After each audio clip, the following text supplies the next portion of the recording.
Très belle année 2024 à chacune et à chacun. Plus que jamais, avec mon équipe, nous sommes déterminés à améliorer votre qualité de vie et à préparer l'avenir de notre ville. Vous allez le voir, nous restons aux côtés des plus fragiles. Et puis 2024, c'est aussi une année de grands événements. Alors en 2024, on a décidé de consolider l'appui aux associations et l'enveloppe globale va augmenter puisqu'elle va atteindre les 437 000 €. On a décidé de créer un centre de ressources. Cela va permettre de les accompagner dans leur recherche de financement, mais également dans leurs démarches administratives et juridiques. À Millau, 7 mis-à-voix sur 10 sont adhérents à une association. Pour la plupart, c'est des acteurs bénévoles. On les retrouve dans le milieu sportif, culturel, mais aussi au sein des solidarités.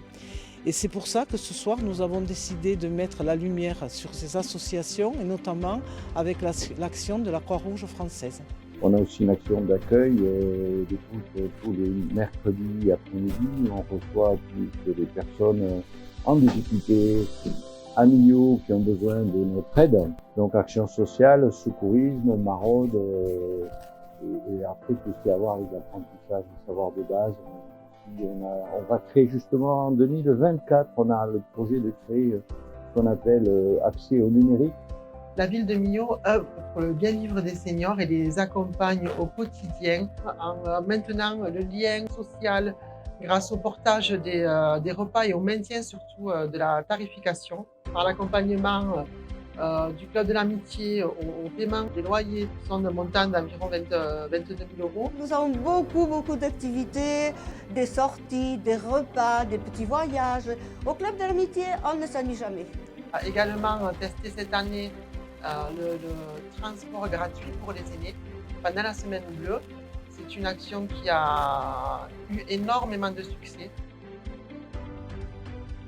À Millau, nous nous engageons puisque dernièrement nous avons dû refaire pas mal d'équipements sportifs, notamment les gymnases pour les remettre à jour. Et nous avons créé le gymnase Marie-Amélie Le Fur pour une meilleure pratique de tous les sports de salle. Millau la sportive, c'est aussi l'engagement que nous avons auprès des jeunes. Les mercredis éveils sportifs ont vu leurs tarifs baisser et du coup leur fréquentation augmenter. Millau la sportive, c'est aussi auprès des aînés, des personnes porteuses de handicap, avec notamment les journées olympiques et paralympiques que nous avons organisées. Et puis Millau la sportive, ce sera en 2024 une année exceptionnelle où il y aura énormément d'événements avec, en point d'orgue, le 13 mai, le passage de la flamme olympique. Nous aurons 2 porteurs qui auront la chance et l'honneur de participer à cet événement. Étant kayakiste et parapentiste, c'est pour moi un honneur de porter la flamme olympique chez moi à Millau pour représenter mes sports nature et voilà, profiter de ce bel événement qui sera en France donc en 2024. C'est un immense honneur pour moi d'avoir été choisi en mai prochain pour porter la flamme para-olympique. Je suis très fière de cette opportunité. Malgré mon handicap, je continue à faire du sport et je voudrais que tous ceux qui connaissent une situation de handicap depuis peu ou qui le connaissent depuis plus longtemps peuvent continuer à faire du sport et à être aidés par leur entourage.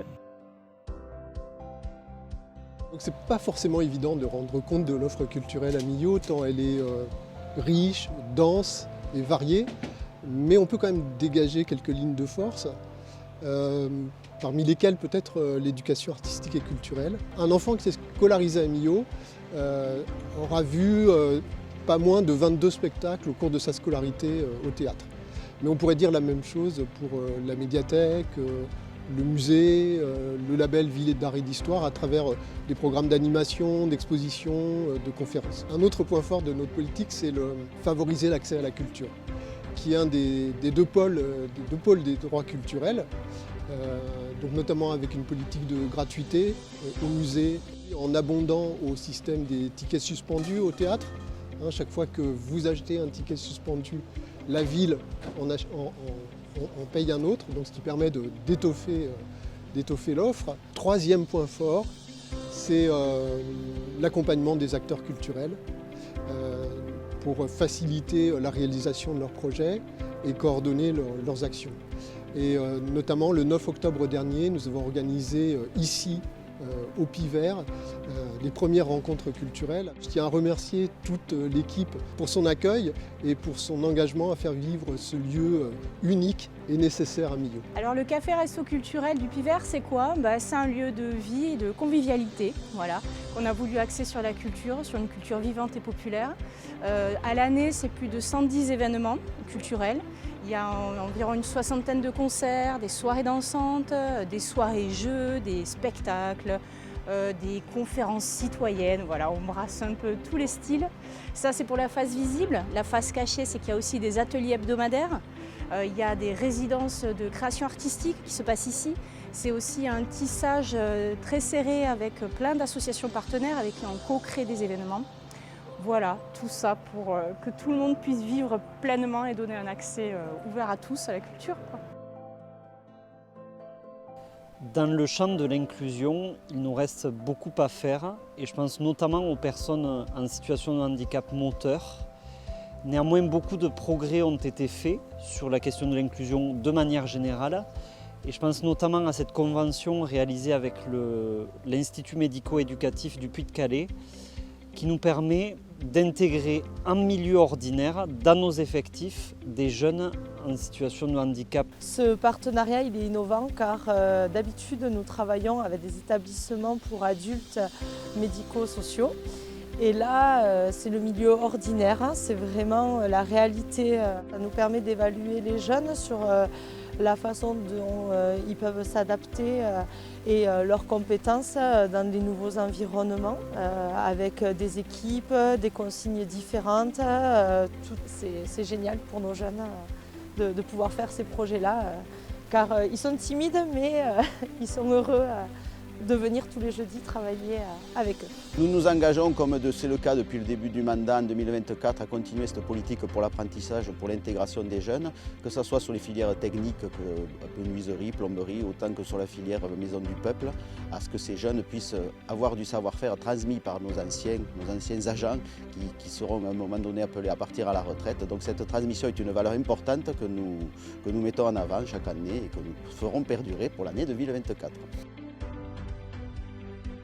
Je veux particulièrement féliciter l'action de la ville de Millau qui conserve à la fois sa 3e fleur, qui est déjà un très haut niveau d'exigence, qui a reçu le prix spécial du jury cadre de vie, c'est-à-dire l'engagement de la commune dans ce cadre, et qui de plus est la seule commune d'Occitanie qui a accepté et qui peut, par son travail, prétendre à la 4e fleur. Bonne chance Madame le maire pour ce nouveau défi vers la 4e fleur, mais vu le travail déjà accompli, je pense que ça va être encore une très bonne nouvelle pour la ville de Millau et bravo pour ton engagement personnel, l'engagement de tes équipes pour le cadre de vie de l'ensemble des habitants de la ville de Millau.